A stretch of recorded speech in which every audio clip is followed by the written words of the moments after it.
नमस्कार, मैं हूं डॉक्टर मंजू कुमारी और आज मैं बात करूंगी बच्चों में दी जाने वाली कुछ मल्टीविटामिन्स के बारे में। तो जनरली एक परसेप्शन बना हुआ है लोगों के बीच में कि अगर बच्चा अच्छे से खाना पीना नहीं खा रहा है तो उसको फुलफिल करने के लिए, उसका भरपाई करने के लिए हम लोग को मल्टीविटामिन्स देना चाहिए। लेकिन अगर हम लोग इसको डीपली समझे तो ऐसा कुछ ही केसेस है जिसमें कि मल्टीविटामिन्स की ज़रूरत पड़ती है बच्चों को। तो इसके बारे में हम लोग एक एक करके जानते हैं कि किस किस ऐसा कंडीशन है जिससे बच्चों को मल्टीविटामिन्स की ज़रूरत पड़ती है। अगर बच्चा न्यूबॉर्न है, अगर बेबी न्यूबॉर्न है, नवजात शिशु है, इसके साथ साथ अगर वो सिर्फ माँ का दूध पी रहा है, एक्सक्लूसिव ब्रेस्ट मिल्क फीड कर रहा है, तो इस केस में ज़रूरी हो जाता है, मैंडेटरी हो जाता है कि उसको हम लोग विटामिन डी का सप्लीमेंट दें। क्योंकि ब्रेस्ट मिल्क में देखा गया है कि विटामिन डी की डेफिशिएंसी होती है। इसके साथ साथ जो विटामिन डी का जो मेन सोर्स है वो है सनलाइट। तो बच्चे का स्किन बहुत ही सेंसिटिव होता है, तो हम लोग उसको डायरेक्ट सन के एक्सपोज में नहीं रख सकते हैं। उनको रैशेस चाहे कुछ भी स्किन प्रॉब्लम हो सकती है। तो इस केस में ये ज़रूरी होता है कि बच्चे को हम लोग विटामिन डी का सप्लीमेंट दें। अब आप ये जानना चाहेंगे कितने अमाउंट में बच्चों को विटामिन डी की सप्लीमेंट की ज़रूरत पड़ती है। तो यूजुअली 400 इंटरनेशनल यूनिट बच्चों को विटामिन डी की ज़रूरत पड़ती है, उसको देनी चाहिए डेली बेसिस पे। और बच्चे जैसे ही ब्रेस्ट मिल्क छोड़ते हैं तो कुछ आहार खाने लगते हैं, कुछ सॉलिड लिक्विड खाने लगते हैं। तो इस केस में इस डोज को आप कम भी कर सकते हैं और प्रोफाइलेक्सिस बेसिस पे इसको 1 साल तक हम लोग दे सकते हैं। अब मैं बात करूंगी उन बच्चों के बारे में जो फार्मूला मिल्क पे डिपेंड रहते हैं, जो पाउडर के फॉर्म में आपको मार्केट में मिलता है। इस केस में विटामिन डी का जो सप्लीमेंट है वो थोड़ा कम चाहिए होता है, क्योंकि जो फार्मूला मिल्क होते हैं वो विटामिन डी के साथ फोर्टिफाइड होते हैं। और अगर फार्मूला मिल्क बच्चा रोज़ एक दिन में 1 लीटर या उससे ज़्यादा पी रहा है तो इस केस में हम लोग को विटामिन डी का सप्लीमेंट की ज़रूरत नहीं पड़ती। विटामिन डी का रोल क्या है, क्यों ये ज़रूरी होता है कि बच्चों को हम लोग विटामिन डी का सप्लीमेंट दें, आखिर इसका इम्पोर्टेंस क्या है। तो ये जान ले कि बच्चे मील ले रहे हैं, खाना जो भी खा रहे हैं उसमें कैल्शियम होता है, फास्फोरस होता है और उसका एब्जॉर्प्शन में विटामिन डी का बहुत बड़ा रोल है।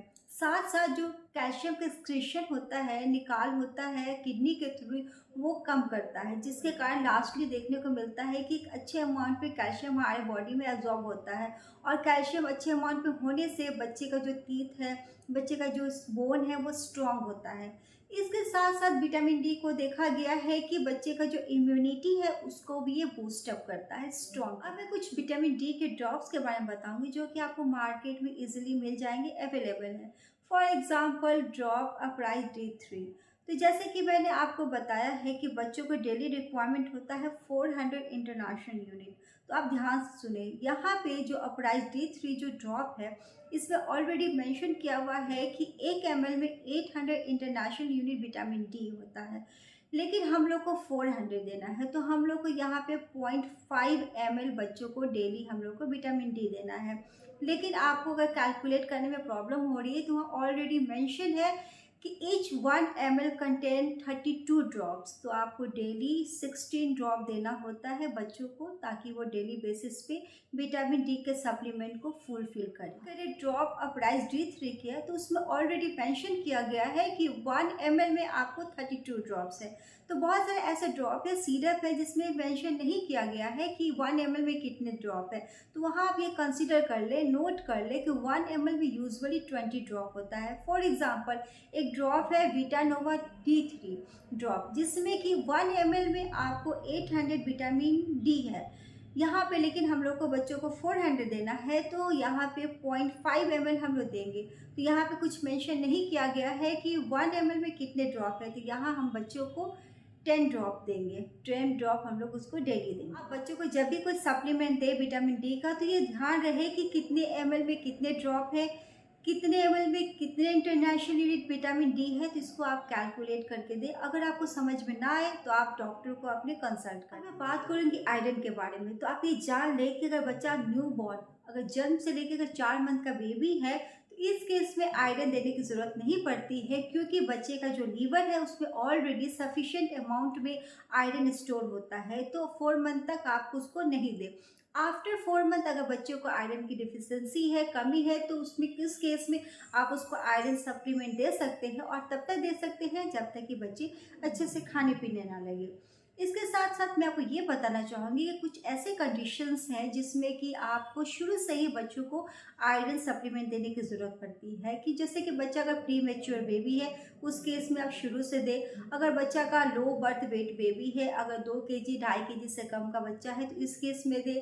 इसके साथ साथ अगर बच्चा का जो मदर है अगर वो पुअरली कंट्रोल डायबिटिक मदर है तो उस केस में आप शुरू से ही आयरन दें। और लास्टली मैं ये बताना चाहूँगी, बच्चा अगर सिर्फ गाय के दूध पे है, काऊ मिल्क पे डिपेंड है, इस केस में भी आप शुरू से ही बच्चों को आयरन सप्लीमेंट दें।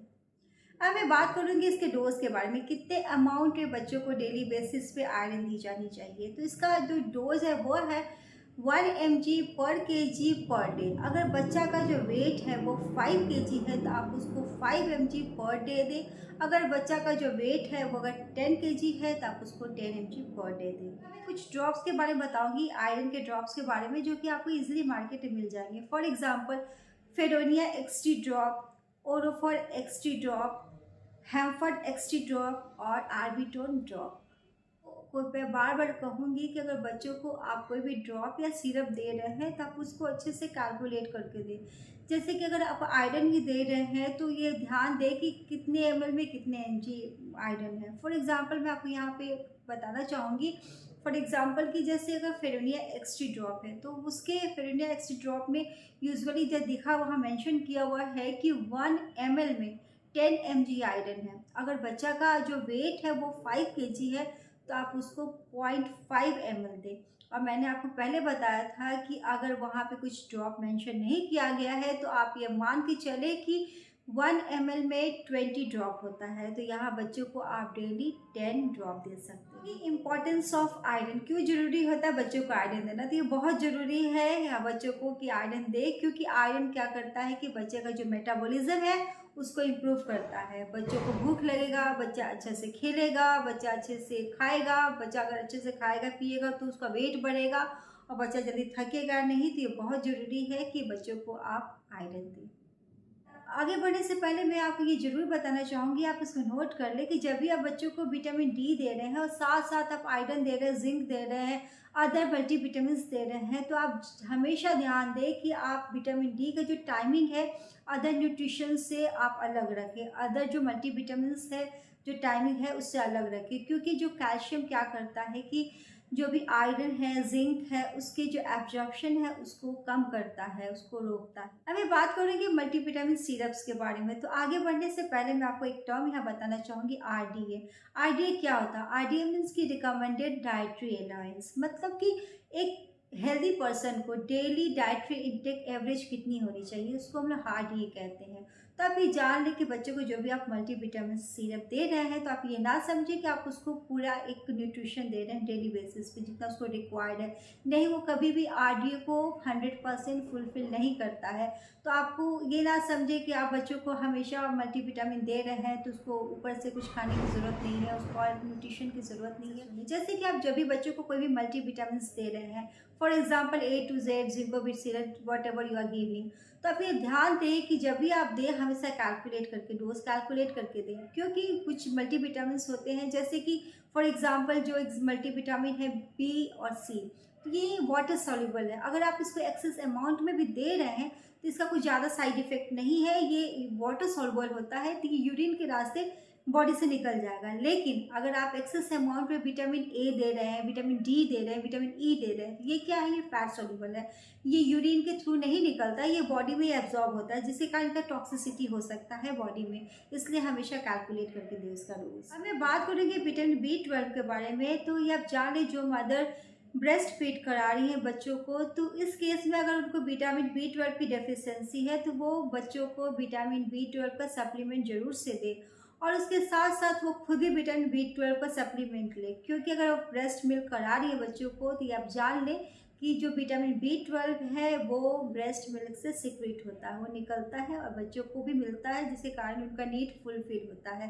तो इस केस में यहाँ ज़रूरी होता है कि B12 बच्चे भी लें और माँ भी। अगर बच्चा बड़ा है और घर में सब लोग वेजिटेरियंस हैं, कुछ भी नॉनवेज नहीं खा रहे हैं, तो इस केस में विटामिन B12 देना जरूरी होता है सप्लीमेंट। मुझे उम्मीद है कि मेरा ये वीडियो आपको अच्छा लगा होगा, आप इसको ज़्यादा से ज़्यादा शेयर करें।